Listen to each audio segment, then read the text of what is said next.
მადიდებლური სამყარო საქართველოს კათოლიკოს პატრიარქის გარდაცვალებას გლოვობს. მეორე დღეა ხალხის ნაკადი არ წყდება სამების საკათედრო ტაძარში.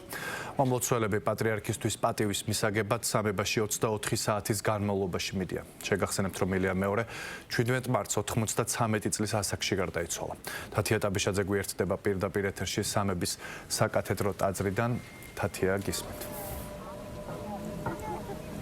პატრიარქის გლოვის მიზნით სამების საკათედრო ტაძარში ხალხის ნაკადი არ წყდება. აქ არის რიგები იმისთვის, რომ ადამიანები შევიდნენ პატივის მისაგებად სამების საკათედრო ტაძარში. მოდიან როგორც რიგითი მოქალაქეების, სასულიერო პირები, სხვადასხვა პოლიტიკური პარტიების წარმომადგენლები, მათ შორის ცოტა ხნის წინ მოვიდა ჯანდაცვის მინისტრი. ჩვენთვის ცნობილი გახდა ისიც, რომ მსოფლიო პატრიარქი ბართლომე პირველი ჩამობრძანდა ბავშვად დაკრძალვის დღეს 22 მარტს თბილისში და ღვთისმსახურებაში მიიღებს მონაწილეობას, როგორც უკვე ცნობილია ჩვენი მაყურებლისთვის, პატრიარქი ილია მეორე დაიკრძალება სიონის საკათედრო ტაძარში, როგორც ეს იყო მისი სურვილი. სიონის საკათედრო ტაძარში მიმდინარეობს, ყოველ შემთხვევაში ჩვენთვის ასე არის ცნობილი ამ ეტაპზე, რომ ახლა უნდა დაიწყოს სამარხის გათხრის სამუშაოები.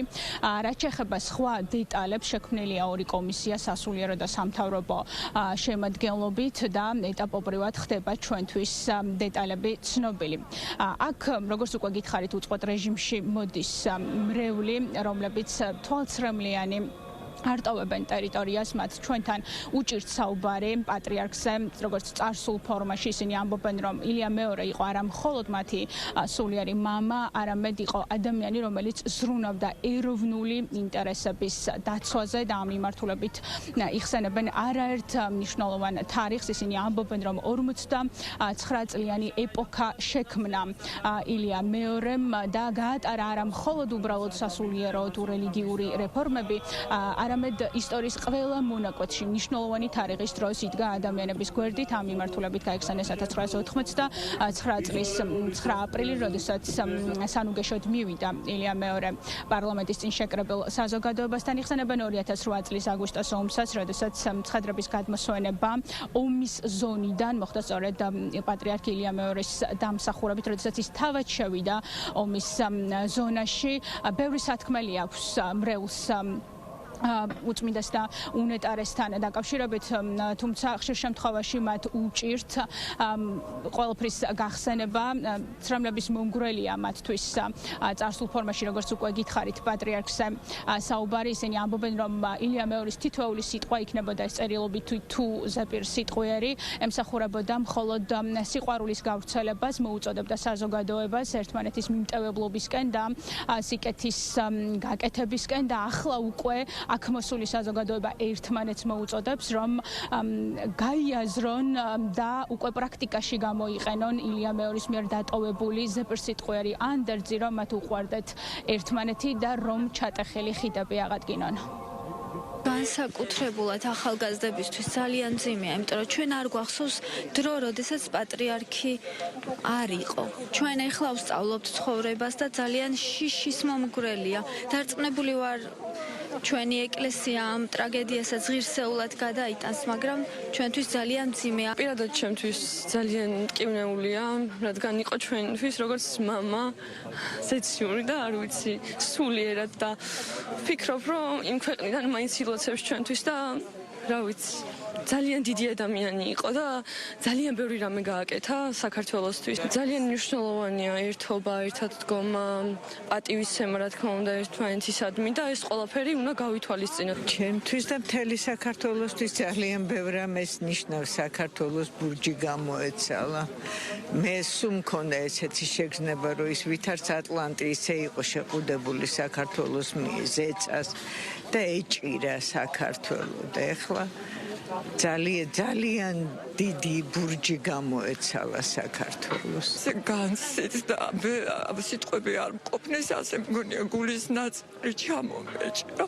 ჩვენი პატრიარქი, ჩვენი საქართველოსთვის, ჩვენი უწმინდესი ყველაფერი იყო, დიდი იმედი, რწმენა, სიყვარული, ყველაფერს ერთიანად დაერთიანებდა. ძალიან განვიცადეთ მთელმა ერმა და რა თქმა უნდა არ არსებობს ალბათ ქართველი ადამიანი და მართლმადიდებელი, რომ ეს დიდი გულის ტკივილი გულთან არ მიეტანოს. სრულიად საქართველოს სრულიად საქრისტიანოს, ყველა მართლმადიდებელ ქრისტიანს ვუსამძიმრებ. Ესეთ დიდ დანაკარგს, როგორიც იყო ჩვენი უწმინდესი, რომელიც ნახევარი საუკუნე გვემსახურა და საუკუნეები რო ეყოფა, ყველას იმდენი დაგვიტოვა. იმდენი გვითხრა, იმდენი დაგვიბარა.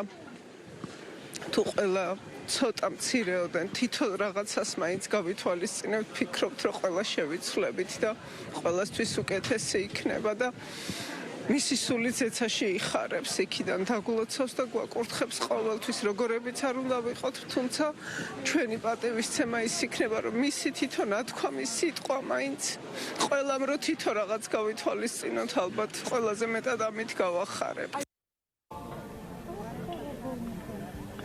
განუზომელი და შეუფასებელია პატრიარქ ილია მეორეს ღვაწლი და როლი საქართველოს ისტორიაში. ასეთი არის კომენტარების სასულიერო პირების მხრიდან.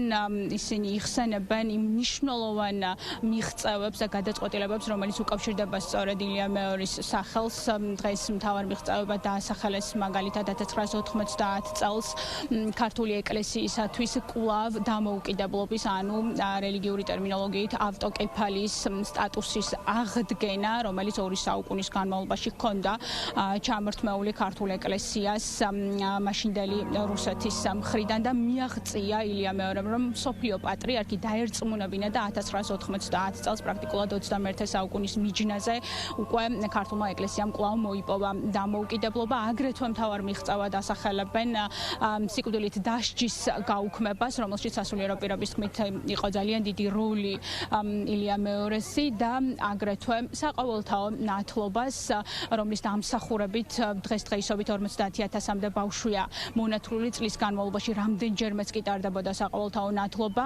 სასულიერო პირები ამბობენ, რომ პატრიარქი აზროვნებდა სტრატეგიულად და მათ შორის ეს გადაწყვეტილებაც იყო დემოგრაფიული პრობლემის გადაჭრის ერთ-ერთი საშუალება ყოველ შემთხვევაში და მცდელობა, რომ ეს გამოწვევა ყოფილიყო მოგვარებული.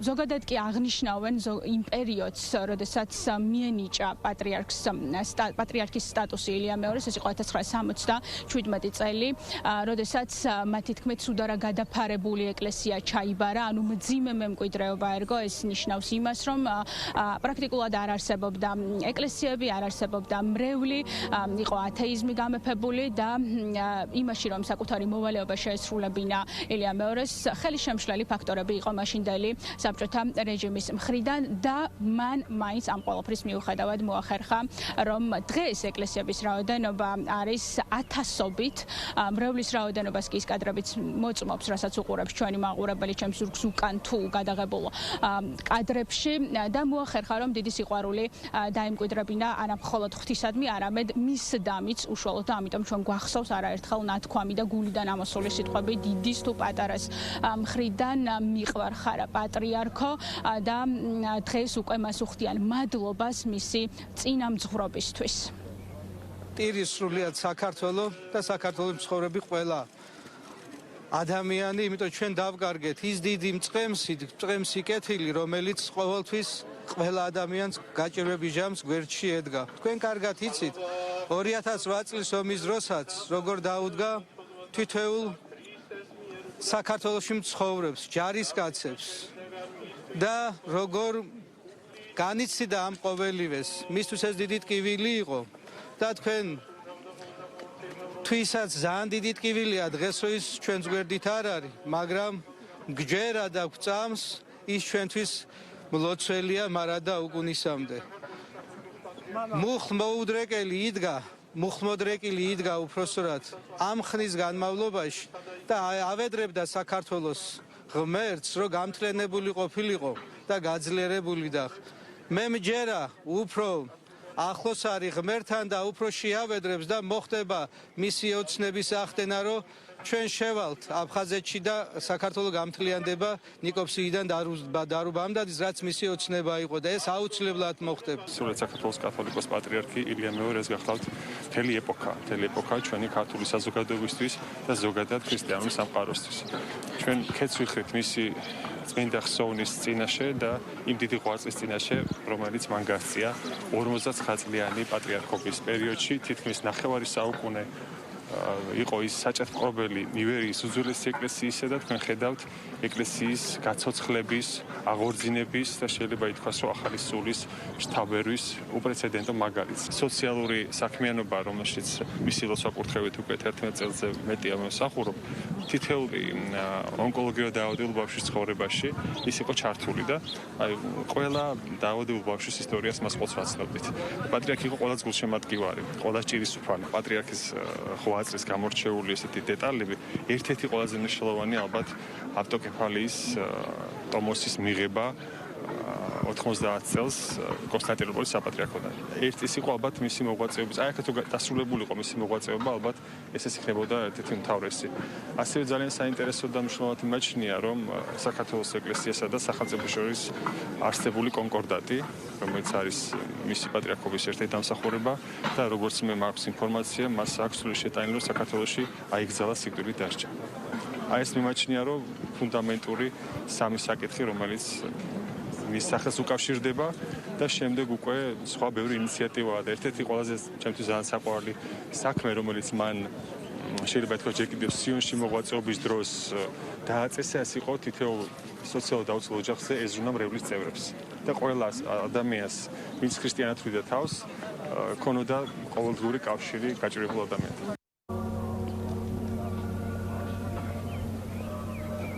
საქართველოს მთავრობის გადაწყვეტილებით ქვეყანაში 6-დღიანი გლოვაა გამოცხადებული მისი დაკრძალვის პატრიარქის დაკრძალვის ანუ 22 მარტის ჩათვლით. ილია მეორე იყო საქართველოს რიგით 151-ე პატრიარქი, რომელიც ჯერ კიდევ 24 წლის ასაკში აღიკვეცა ბერად 1977 წლიდან კი ის უკვე შეუდგა ასე ვთქვათ წინამძღვრობას ეკლესიისას. მან თავადვე უწოდა მზიანი ღამე საკუთარი წინამძღვრობის პერიოდს, რაშიც მოიაზრებდა სწორედ იმ მძიმე მემკვიდრეობას, რომელიც დახვდა და როგორც უკვე აღვნიშნეთ, მაშინდელი პერიოდის მიუხედავად იმ ყველაფრის ფონზე მან შეძლო გაევრცელებინა საინფორმაციო საშუალებებით რელიგიასთან დაკავშირებული ინფორმაცია, საზოგადოებისგან მოეპოვებინა ნდობა, დაემკვიდრებინა ღვთისადმი სიყვარული. ეს ყველაფერი მოახერხა მათ შორის იმით, რომ გახსნა სასულიერო აკადემიები, ასევე ააშენა ახალი ეკლესიები და როგორც უკვე გითხარით, მაშინ, როდესაც მას ჯერ კიდევ მისივე სიტყვებით ითქვა, რომ ჩაიბარა სუდარა გადაფარებული ეკლესია, დღეს უკვე საქართველოში არის 1000-ობით ტაძარი და ის რომ მრევლი არის საკმაოდ დიდი რაოდენობის, ამას მეტყველებს ჩვენს მიერ გადაღებული კადრები. მადლობა სამების საკათედრო ტაძრიდან თათია ტაბეშაძე საუბრობდა.